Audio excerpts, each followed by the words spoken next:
আসানসোল লোকসভা আসন থেকে তৃণমূল কংগ্রেস প্রার্থী শত্রুঘ্ন সিনহা আসন্ন লোকসভা নির্বাচনে জয় নিশ্চিত করতে বরাকর কল্যাণেশ্বরী রোডের একটি ব্যক্তিগত ভবনে আয়োজিত কুলটি ব্লক তৃণমূল কংগ্রেস কর্মীদের সভায় যোগ দিয়েছিলেন।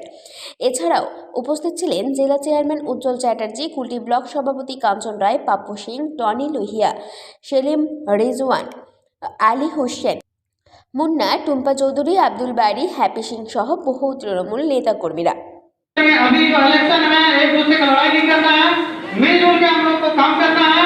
और विजन बात जो भादुरदा बोले हैं कि हर एक वार्ड में जाके वार्ड का कर्मी लोग से बैठ के बात करना हो सबसे बेहतर रहेगा। और मेरे ख्याल से वो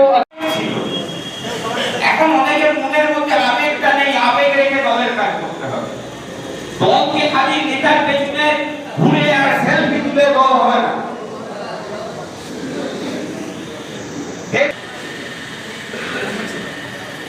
আমাদের অনেক আছে ভরা করার চলে সজল অশোক, এরা বিভিন্ন অশোকের বাড়ি 56 ভাবে মাত্র। मैं अपनी बातों को समाप्त करता हूँ। धन्यवाद। तृणमूल कांग्रेस के साथ ममता बनर्जी की तरह। বরাকর থেকে বান্টি খানের রিপোর্ট, 99 নিউজ বাংলা।